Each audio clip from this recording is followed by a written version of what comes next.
Hey everyone, I am excited to be with Anna McKenzie here on the Story Making Show.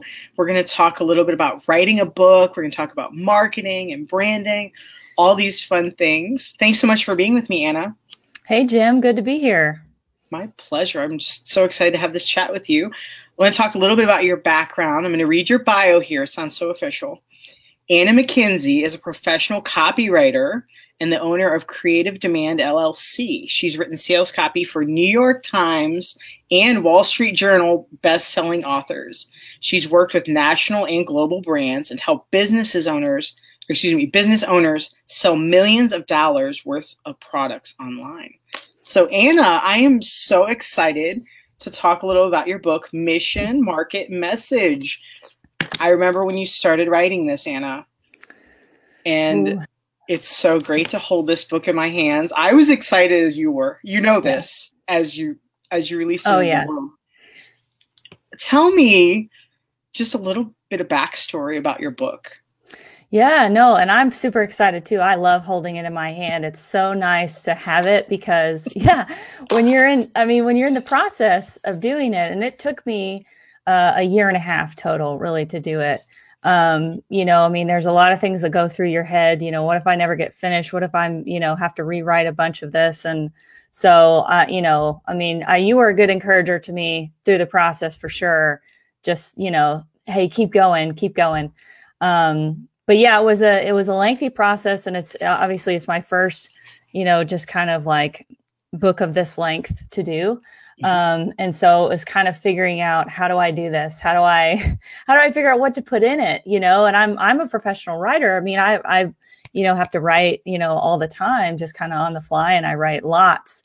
But doing this was, it felt like a more serious project, and figuring out what to put in it and having to make all those decisions, was crazy. So I think my first, I started out with like an outline, and I don't remember if I've told you this, Jim, but I created this huge outline, and I wanted it to be like kind of this, big thing on digital marketing and teaching people how to get into digital marketing. It was just way too broad. And so I only took like the first part, and then that made that into the entire book. So I just took the first part, Mission, Market, Message, and made that the book. Because that's what I know the best. That's what I want to teach people about. And so that the process kind of started there, and then I was able to expand on those pieces. And the goal of it is really to help people understand how to get started selling their products and services, because it's hard to know where to start. It's hard to know, how do I market myself, especially for folks who don't like marketing. That's just not what they're about. Yeah. Like, I know you're one of them. That's not what they're about. They're like, I have to be somebody else. I have to sound like somebody else.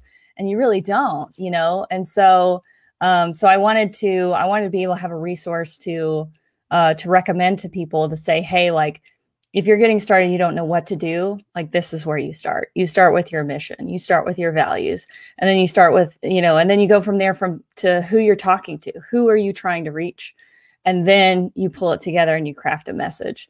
So those three critical pieces I really wanted to put in this book. Yeah, I think that's the key component right there. And you hit on it, and you said it kind of fast. And let's be honest, it's in the title of your book, Mission, Market, Message.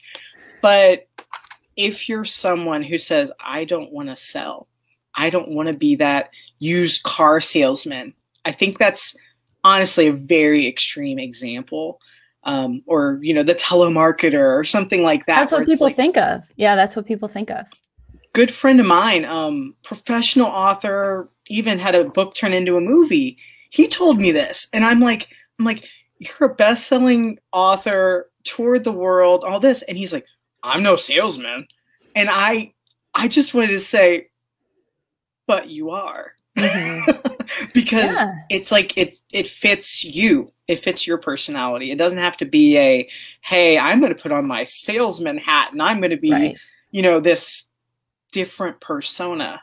Right. Yes. And I think, Anna, it's like, especially if you're like a sensitive person or an introvert, or even as far as shy, and you just like, I don't know, I don't want to be I don't want to bother other people. I don't want to, you know, I think it's really hard for us. If you're in that, if you consider yourself any of that, it can be really hard.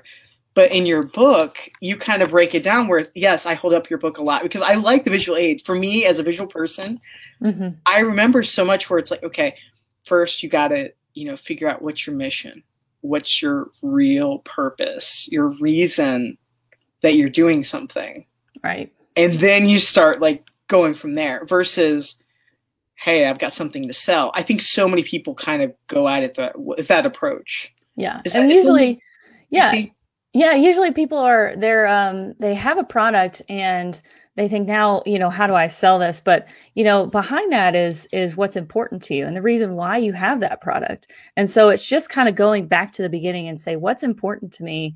What values do I have that cause me to want to create this or sell this, where I care about it? So, it's kind of really identifying, why do I care about this? Why am I passionate about it? And how can people connect to me on that same passion, instead of trying to make it, like, hey, you want this, and I was trying to convince people of something. It's just really saying like, look, here's where I'm at, here's what's important to me, and being able to kind of go through, what do people need to know to be able to connect to that and actually join you, on that mission and really participate because they might really like it too, I think values are the key concept personally. And I'm chuckling because it's like, I've had this conversation, Anna, not just with you, but like a blog post that I'm working with for a client, a friend I was talking to, even I chatted with a potential client last night. Values. Right. What if you don't know your values? Yeah, that's the process, and so I tried to structure the book. And I made the chapters really short. It's very practical. There's some visual aids in there, and framing, just kind of helping you digest the information. And there's exercises, so because I think it's not easy. It's not easy to sit down and go, what's really important to me? I mean, that's a really big question. And so I wanted to break down, I believe that mission has 7 components. And so, especially when you're starting a business or you have something you want to sell, you need to say, okay, like, this is what I'm about.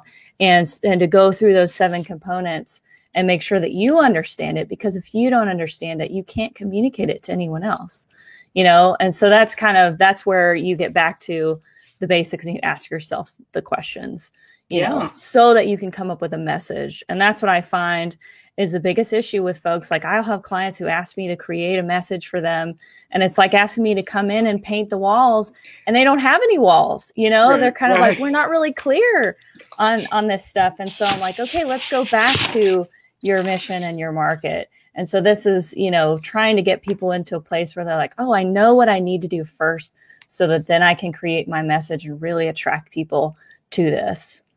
I love the illustration here. I'm going to hold this up for folks watching this live. You had the pyramid. It's so basic. You have each level of the pyramid, and you even go as far as to have that, visual aid there. And I think of, building a house. You have to have that solid foundation. I was ready to dance around. I was so excited when you said, yeah, there's not any walls, and you're talking about the paint on the walls. Right. Yeah. And that applies to so many things where that structure isn't there. No wonder it's kind of like still a blank slate. And there's not any borders or anything. It's like this endless, you need to kind of zoom in and hone it down. Right. And I remember one thing that you told me when writing this book. I do remember when you started early on and you're like, this thing is just, there's this, the scope was really wide and it just kept getting bigger. I remember when you told me about that, but there was this key pivot moment that you told me about. I'm going to let you fill in the blanks. If you remember this, you do. I do. Smiling. Yeah, I do. Yeah. What was it that really broke the entire book open for you? I think it's hard to break into the blank page, and even if you have bullet points, even if you have something, you're trying to figure out. And I am, I'm a professional copywriter. I do sales copy all the time, and my bread and butter is emails. I love email marketing. I love writing sales emails. And so I'm used to that kind of short form format of, you know, kind of getting people interested and really explaining something and being focused on one message. And so I pretended that I was writing emails to write this book instead of writing chapters, because I was trying to think through, okay, subheadings and, you know, trying to get the paragraphs in order. And I'm like, why don't I just pretend like this is an email, like I'm writing to a person, and just start, you know, what would I say? And that's when it really took off. And I was able to, you know, get get all the content down. And then I was able to go back and revisit and add stories and add statistics and kind of build, you know, the structure from there. But just trying to get those ideas out and feel like I was talking to someone instead of, you know, leaning back and, you know, this academic, like, and now we will talk about, you know, Right. so I wanted to, you know, it's like I had to do a little bit of a mind trick on that to get myself to get the words down on paper. I think you were playing to your strengths and also avoiding overwhelm, overthinking, you know, over research or over analyzing things. And when you play to your strengths, I mean, they come really naturally, right? Mm-hmm. But when you're like, and now I will write a great book. Oh my gosh, the tension. I felt tension, just those words came out of my mouth. I'm like, it's scary. It's just terrifying. And you just, you know, then it's a mind game. Really, it's a mental thing. And so yeah, I think you're right. I think playing to your strengths is so important. You have to be able to do it. And whatever kind of content, you know, that you're great at, like that's probably where you should dig in first. And then you can revise, you know, for formatting, you can add things later, you know. But I think in terms of just kind of tricking yourself into writing, which we talk about all the time, is it's a really good thing to do. So I'm glad you mentioned that, Anna, and I'm laughing and chuckling hysterically because tricking yourself into writing, when we say that, usually we're like, hey, just write for 15 minutes. Mm-hmm. Just write for 15 minutes. You know, you can do 15 minutes. That's slow, you know, smaller barrier to entry. It's not, hey, go write 1,000 words. I mean, you might write 1,000 words in 15 minutes, but I think we need to, you know, keep it simple, keep it fun, especially in the context when it's something like it really matters to you. You can get really serious about it. Really and fast. And that trick, you know, for sure, that was like life-changing for me, especially because, you know, so like a couple of years ago, you were helping me with this. I wrote a novel, which I'm still working on revising, but the idea of writing 50,000 words was just mind-boggling to me. And I was like, I just don't know if I can do this. I don't know if I can do this. And you kept telling me, you know, write for 15 minutes and then you can stop. And really, it's just overcoming that inertia, you know, overcoming that barrier at the very beginning, and then you get some momentum, and you almost never stop after 15 minutes because then you're into it, you know. And so just being able to start is such a big deal. So I love that trick. It almost always works. That's the part, and especially if a friend is telling you, hey, come on, 15 minutes and check in with me later. 15 minutes, and then you can stop. Yeah. And you're like, all right, fine. Let's do it. And I think it removes a little bit of the fear. Mm-hmm. I think that's the one component as you're writing, as you're marketing, as you're talking to people about your business, or maybe even you're just in that idea mode. You're like, hey, I think I want to try something. I think I want to start something. That's when fear just it floods you. Right. You know? Yeah. I think that any ways we can make it easier on ourselves or more fun, right, those are wins. Yeah. Now, in your book, you give a lot of examples of great companies that are doing awesome things. What are a few that, I mean, it doesn't have to be examples from the book, but what are a few companies where you're like, wow, I really like what they're doing? Any examples that come to mind? And even, there are a couple examples in the book that I can just speak to. A couple of the companies that I thought were really inspiring. In the beginning of the book, I give the example of Michelin, which Michelin is it's existed for, I think, over a century now. It's well-known company. It's one of the most trusted companies in the world. And one of the things that they did in the very beginning was they were trying to create something to help people drive. It's a tire company, and cars were not, people didn't have a whole lot of places to drive. Cars were not a big deal. That was very new. And so they were trying to create reasons for people to drive. And one of the ways that they did that is they created the Michelin Guide, which was kind of telling people, hey, like, here's a great restaurant, or here's a place to stop, or whatever. And they ended up revamping it, because they saw that people were kind of throwing it away, and they weren't using it very well. And so they started charging for it. And then they started sending scouts, to find these amazing restaurants and places. And now, Michelin stars are some of the most coveted, it's the best award you can get as a restaurant. This is like high end, it's like around the world.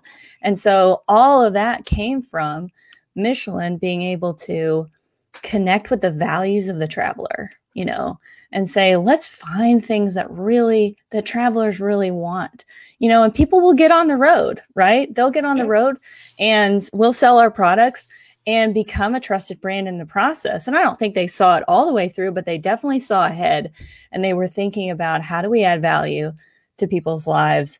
And it has really just grown and been very respected since then. And I think another example of just a well-known brand that has done a really great job of just sticking to their values is Patagonia. And there's a famous example of, they ran this ad in the New York Times of one of their jackets, and it said, don't buy this jacket. They ran it on Black Friday. Right. And they were like, don't buy this jacket. We want you to think really carefully about the things that you're buying, even if it's from us. We want you to reuse things. We want you to recycle things, because those are their values. That's their focus. And so that just created a ton of rapport. It created a ton of credibility for Patagonia. And they are still, that's just still what they stand on. And people are drawn to that because they are focused on the environment. They're focused on preserving beautiful things and beautiful places, which is what their target market is interested in. And so I think when you connect at that level up there, then people are like, yeah, I really want to get in on this. And it's more than just buying a product. It's more than just like, I got a jacket from somewhere, it's like, I'm part of something now. We all want to be part of something. Yeah. We all want to be connected with others and in some form of community. Maybe as introverts, we're all connected, in our own corners, right? Or whatever. But we all want some common connection.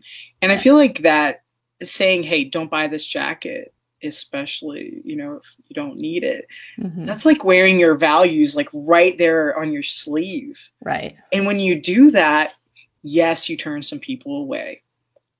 That's going to happen no matter what you do.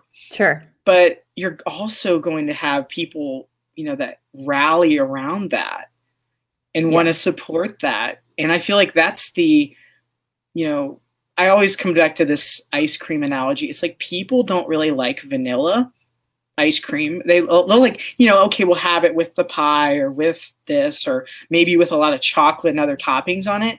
But people want to like really, they want to get their favorite flavors. They want to go all in on something. It's like, it's like Oreo overload, or,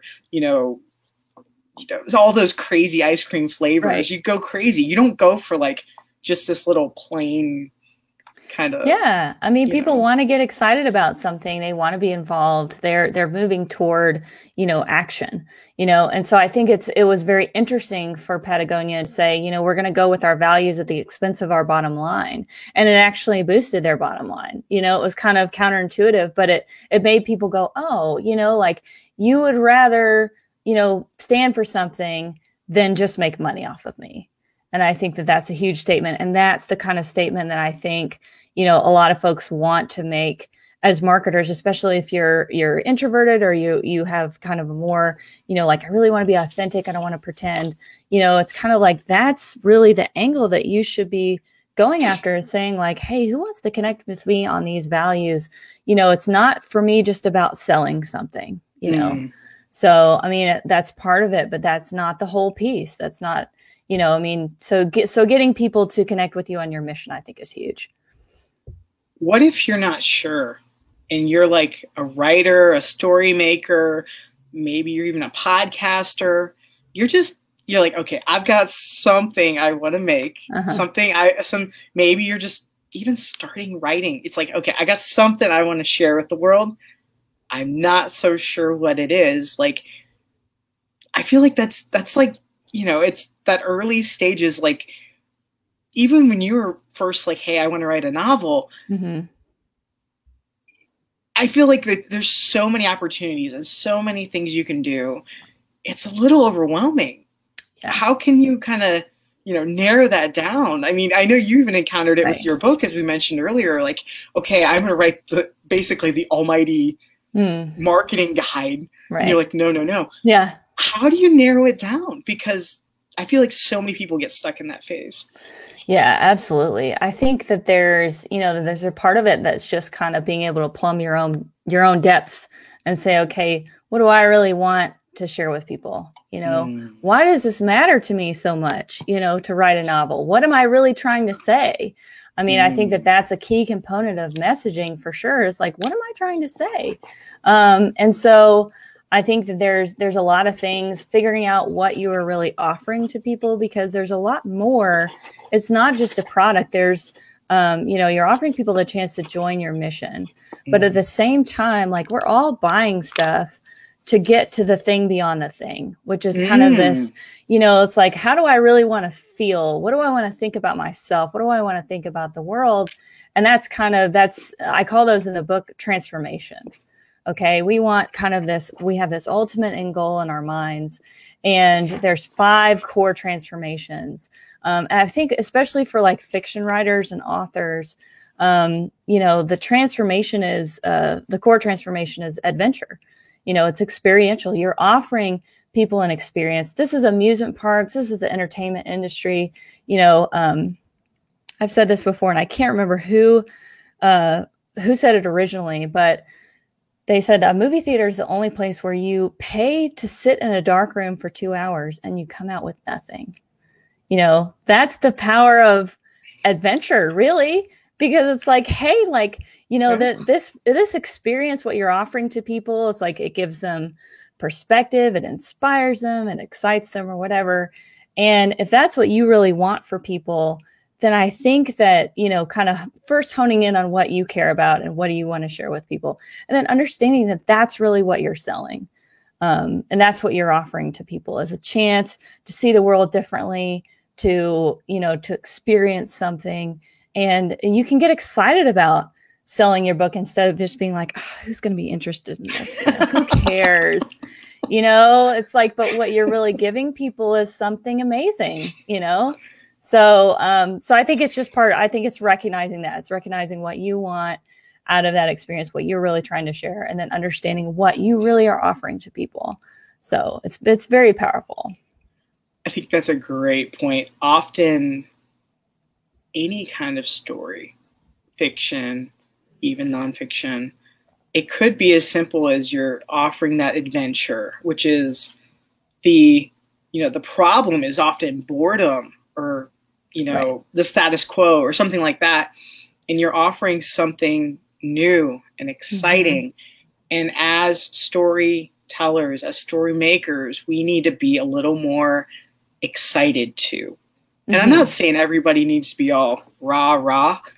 I was watching an interview yesterday, and I think it's one of the funniest quotes ever, because it really resonates with me. Author Chuck Palahniuk, he's like, yeah, those people who are excited all the time, they really worry me. I can't be around those people much. That's funny. And I was busting up, because I'm like, we all know one person who's like super excited all the time. And it is exhausting. Like, I'm kind of like, where are you really at? When you're that excited about a Pop-Tart, and then you're that excited about, a movie, I don't know. But I don't know where the energy comes from. I don't know where to really rank stuff. But I do think we need to show a little more excitement and joy when we're talking about stories. When we're like, certain stories, I think, light us up like a Christmas tree. Right. I know for you, Anna, the movie Arrival. I love, it's a great movie. Like, you're like, Jim, you got to watch it. And I did. And I was like, whoa, that kind of blew my mind. After I told you about it, I was like, I think I need to rewatch that after seeing it. Mm-hmm. And then I even kind of deep dived a little bit. And I was like, did you read the short story that it's based on? Oh my gosh, did you read it, Anna? Have you read it yet? And I got excited too. And I was like nagging at you a little bit about it, saying, wow, this was really incredible. And I think that when you tap into that kind of, wow, did you see this? Wow, did you hear about this? Right. Obviously, it's different with friends versus, new customers or strangers, people you haven't connected with yet. Mm-hmm. But you can't fake passion. You just can't. Yeah. And that's where it's like, that goes into that message. That goes into, there's so much more there. And personally, as I'm kind of ratcheting up a little bit, because I have a book coming out pretty soon, I'm like, how can I do this, in a really honest, authentic way, and show some excitement versus here's my book. Because I feel so many people, that's how they launch their books. Right. Yeah. It's very like, and we are all salespeople. I feel like when it's our product, especially if it's something you created, it's really personal and you're kind of like, oh, what if people don't like it, or like, who's going to want to read this? Because we do the ups and downs of like, this is the most amazing thing that's ever been written. Yes. And this is the worst thing that has ever been written. And so I think as writers, we have to step back from, our personal emotions on it and look at it for what it is and recognize that, I think we're all salespeople in a way, just because we do recommend things to our friends and our family that we think that they're going to love, and it's because we know them and we know what they like. So when it comes to strangers, you're kind of like, well, I don't really know what you like. And so should I be recommending this to you?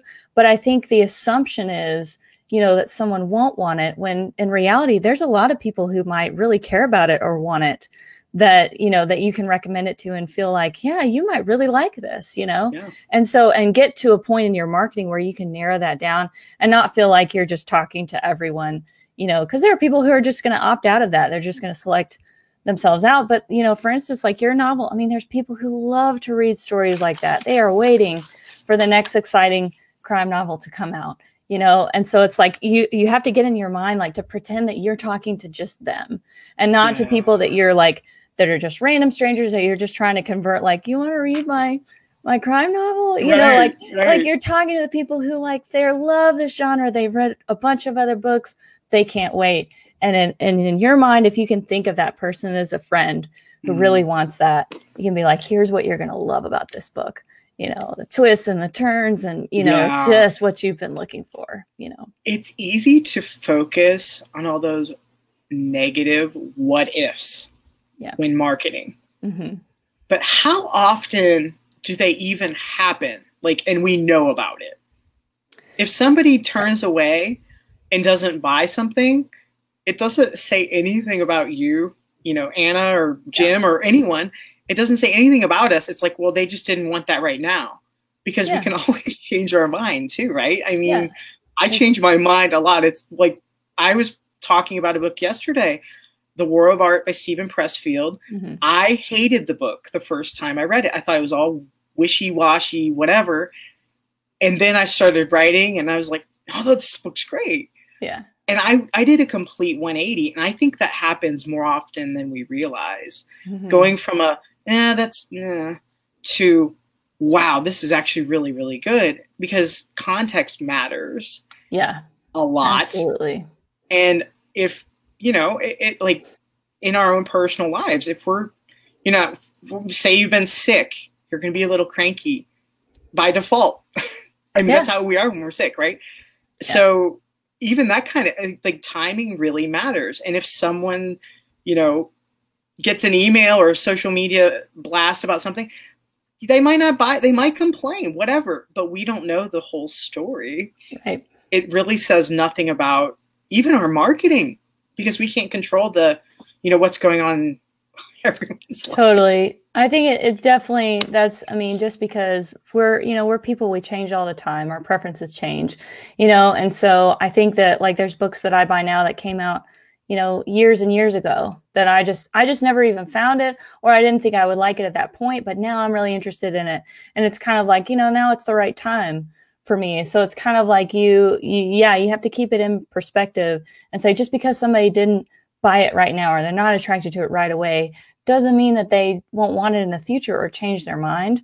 And sometimes it just takes multiple exposures, for people to get used to, because we have stuff coming at us all the time, so it's like everybody's got, there's new things happening or stuff that we have to do and we're distracted. And so sometimes it just takes multiple exposures, like, oh yeah, like I really need to get that. I'm going to get it, and maybe it's like the 10th time that you've heard of it or seen an ad or something. And you go, okay, yeah, now it's time to do it, Right. And it isn't anything, right. It's like I would want to take it personally, like as a writer, but like if you wrote the copy for that ad, Anna, and it didn't work until the 10th time, I know where your mind's going, because it's going the same place mine would. It'd be like, well, why didn't it work the first time, or at least the second or third?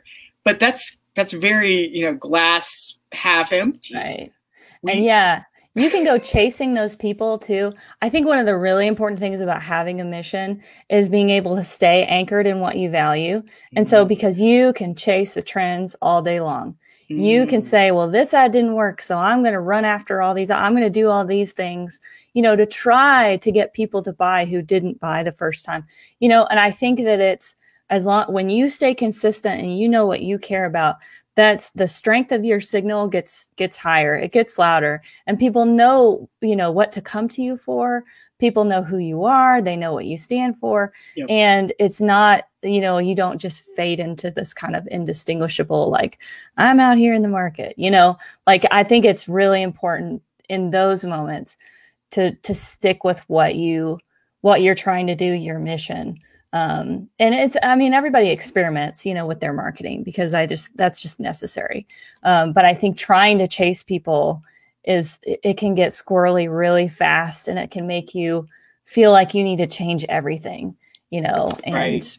And question even your mission. You question your mission, right? If you start experimenting too much and saying, I'm going to chase this person, I saw this, therefore I'm going to go do this. Right. And it might not fall in alignment at all with your values or your mission. Mm-hmm. And yeah, it might work for other people, but it's okay to say no. Yeah. Don't panic. Things, right? Yeah. Don't panic. I think that helps you. I think having a mission and understanding yourself and what you stand for can really help you ride the waves, so that'll inform your approach, I feel like. Yeah. If anyone has any questions that's watching this on YouTube or Facebook, feel free to ask in the comments. I know Anna will be glad to help you there. So glad. And she will give you an amazing, insightful answer, says I. Thank you. So I know it would be great. The whole marketing, yeah, sometimes it can be a little abrasive. And I just want to give one quick example. This happened to me yesterday, so it's fresh, and I want to get your take on it. Okay. I clicked on an ad on Facebook for this new planner. I can't remember the specific name, but it doesn't really matter. And it was like a really cool looking planner. It was like, help simplify your day, make your day better. And I was like, okay, I need help with that. Why not? I already have a planner, but hey, this looks really cool. I'll check it out. I go through and I put it in my cart, and then I don't buy it because shipping was really high. Yeah. It's the ultimate, reason you most likely, for me at least, to leave it in the cart. Well, the very next day I got a text from that company like, hey, you left this in your cart. Not a message, an email, not a Facebook message, nothing like a text, like wow. A message I'd get from like my wife or you or someone. Right, yeah. And I was like creeped out. Yeah. I was like, what the heck just happened here? Wow. What's going on? And I kind of like, what's your first impression from that? I've never heard of that before. I've heard of like getting emails, that's called cart abandon. Sure. And, their follow-up emails is kind of like, hey, don't forget, like you were going to buy this. And some people do get distracted, and so, and then they're like, oh yeah, I really meant to buy this and I didn't. Sure. but never an SMS text message for cart abandon. And I'm sure that that's just something where they think, okay, like if it worked over email, it'll work, extra well if I text you or really interrupt your day. And right? So that's that must be new, or somebody must be trying that. But I don't know how, how they got your phone number, or I went back through, Anna, because I was questioning the same thing. I was like, what happened? Because from a sales standpoint, I totally get it. Follow up, maybe you got distracted. Yeah. Sure. It was the autofill when you type in, your name and your address. It autofilled my phone number on that page. And I was like, I was so offended. I was like, I will never buy this. They're invasive, blah, blah, blah. Yeah. And then I kind of, after time, I was like, you know what? I think this is going to become the norm. Yeah. I think it'll be much more common. And it was more that I didn't opt in to get SMS messages that freaked me and made me flip out a little bit. That's kind of like, whoa, like, hey, big brother, how did you do that? Because, I think if that's especially since, there are so many, there are so many forms we're filling out now that it doesn't feel like you should have permission to text me if I don't specifically check a box or something. So that's overboard. And they're like, we're going to follow up on all these leads. But yeah, it would freak me out too. I think that there's another, there are different ways, of course, in marketing, I understand sending reminders to people. It's just part of the process. And most of the time people just ignore them unless it's invasive, like you were talking about. Yeah. But I think that there's also, when you're coming up with your mission, one of those components is why it matters right now. Why does it matter right now for you to get involved, for a customer to get involved to purchase something? Why should you care about it today instead of buying it 6 months down the road? And so I think that being able to establish some natural reasons for urgency can help eliminate some of those things where people are suddenly hey, you need to buy it right now. It's like, well, why? If they haven't created a great reason for you to do this, then you're more likely to leave it in your cart, to be honest. I take it you're not a fan of the fake scarcity? No, I'm not. No. The countdown clocks that you often see, where we know it's all just not really.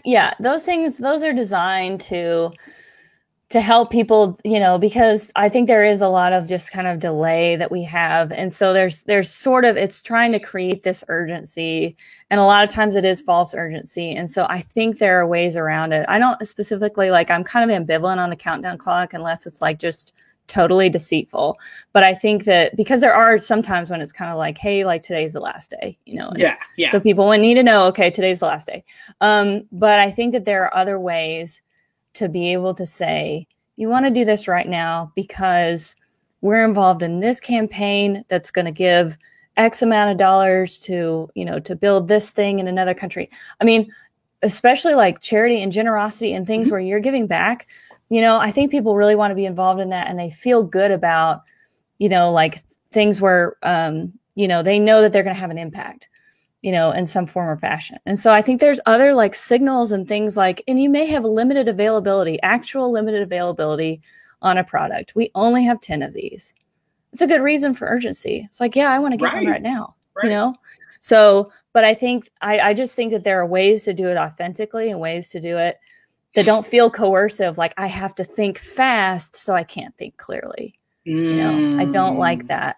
I feel like my job as a copywriter is to give people all the information they need to know to make the right decision and to think clearly about it. I don't want people thinking fast.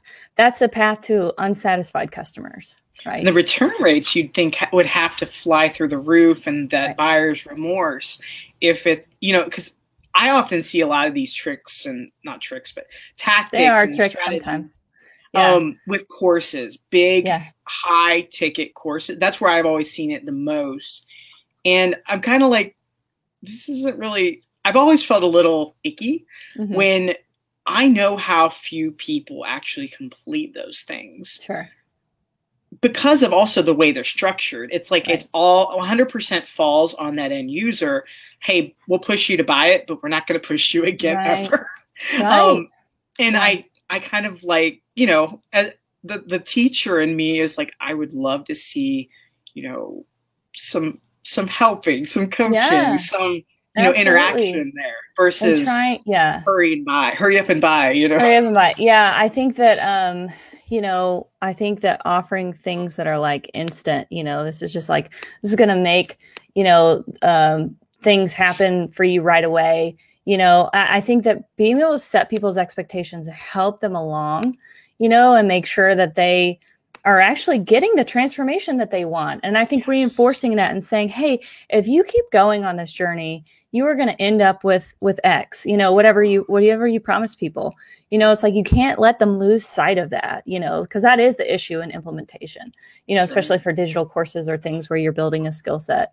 You can't, you can't let people forget what they started down that road for, So, I mean, I think that's part of my job too, is to make sure that people are like, continually feel reinforced, to stay on that path so that they actually experience that result. Right.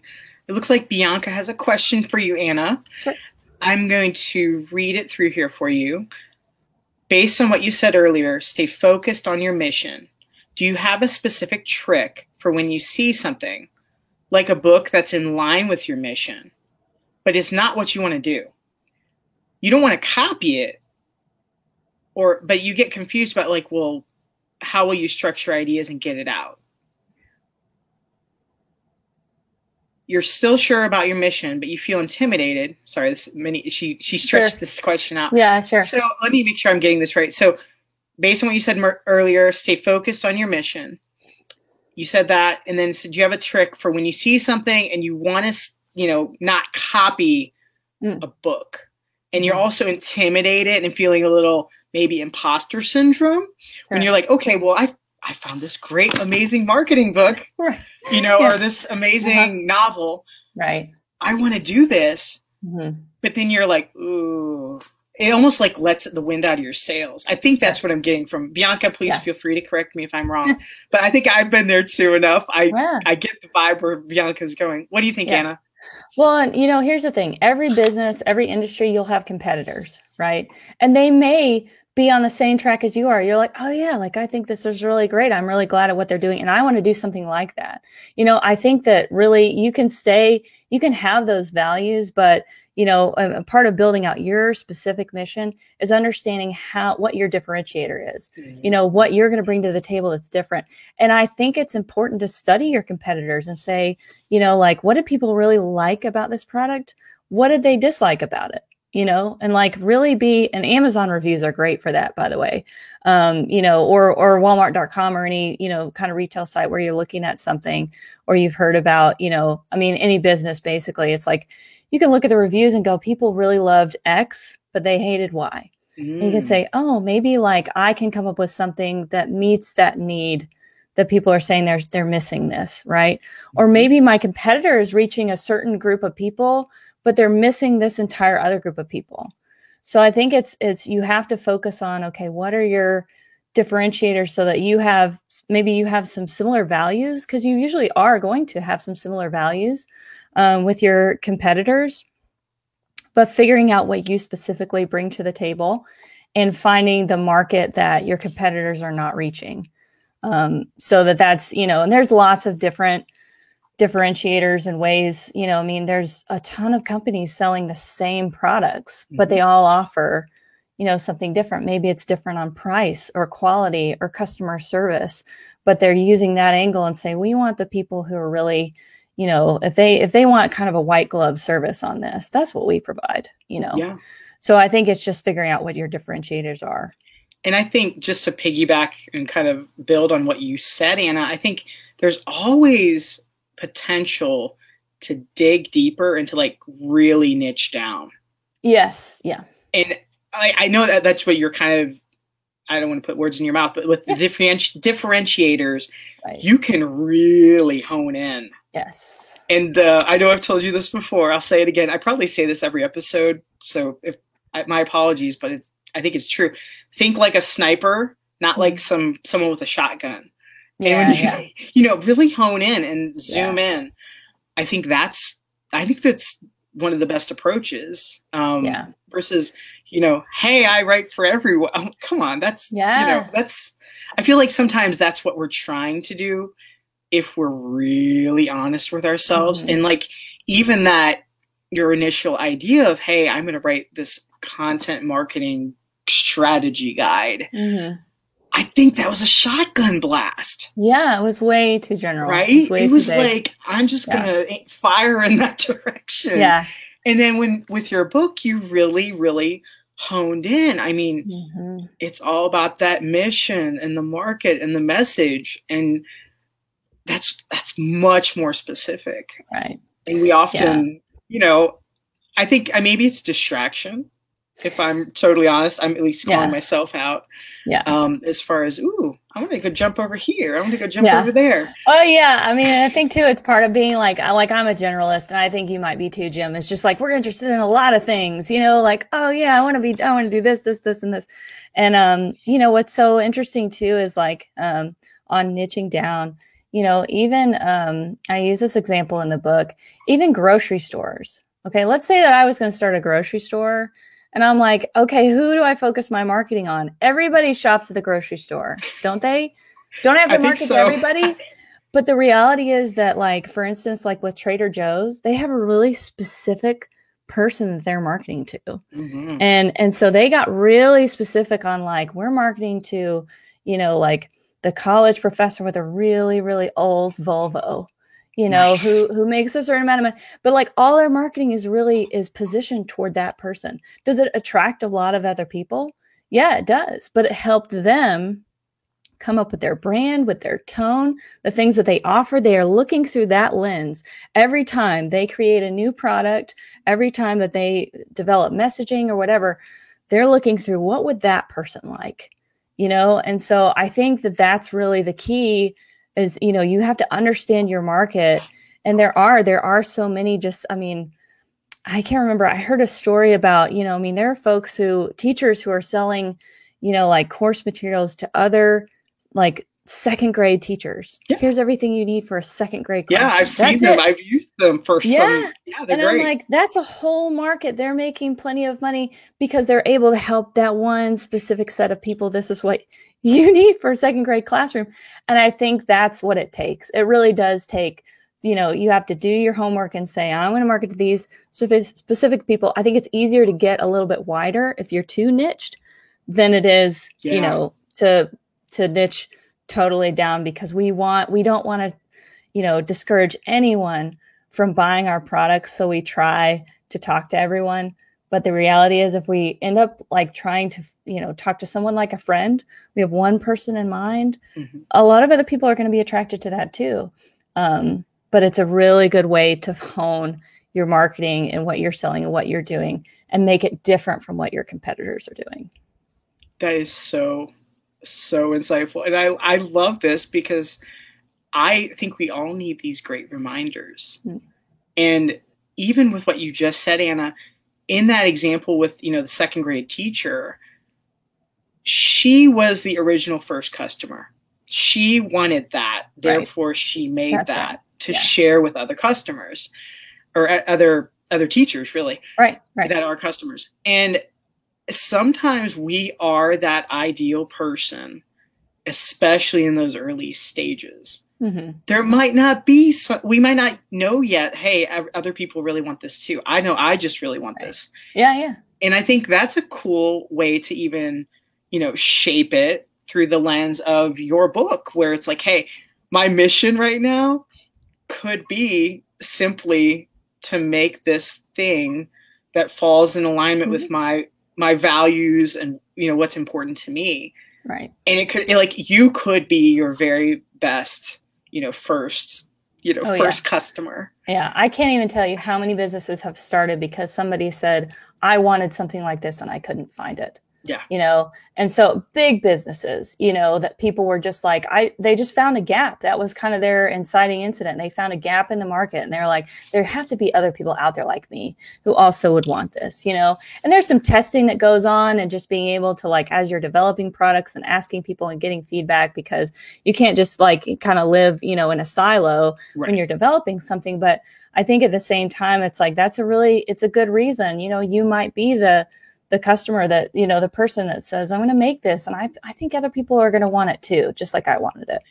I remember too, in your book, you mentioned, with it, kind of in alignment with that inciting incident, like there's that conflict, there's that pain, that you're like leveraging it and turning it into a positive, those pain points, and saying, okay, this is my problem. Right. I'm not alone. Right. It's like that right there, because that's a powerful, powerful concept to really get used to. Yeah. And two, like when you're talking to people, this is something that I feel like is really important in copywriting, because you can, they always tell you to emphasize people's pain points, because that is a strong driver for, what makes us buy things, right? Because we're in pain, we want to solve a problem. But I think too, like, being able to communicate to someone, I know that this is difficult for you, and you're not alone, right? People are not alone in their pain. Instead of being like, you have all these problems, you need this, you better get it. It's kind of like you're saying to them, like, I understand what you're going through, and I care, and I want you to have what you need. That's a totally different approach. It's an empathetic approach versus one that's coercive, right? That's like, hey, you better get this. It's going to be gone. Good luck. You have all these problems. You can't solve them. It's kind of like the mafia guy who's shaking down the, hate to see a fire happen to this place. That kind of shakedown versus it's like, hey, can I help you with this? There's a absolutely compassionate approach versus a sadistic one. It's like, you are supposed to, as a marketer, understand people's problems, but not so that you can exploit them, so that you can stand beside people and say, you're not alone. Let me help you. I'm chuckling to myself. It all comes back to The Godfather.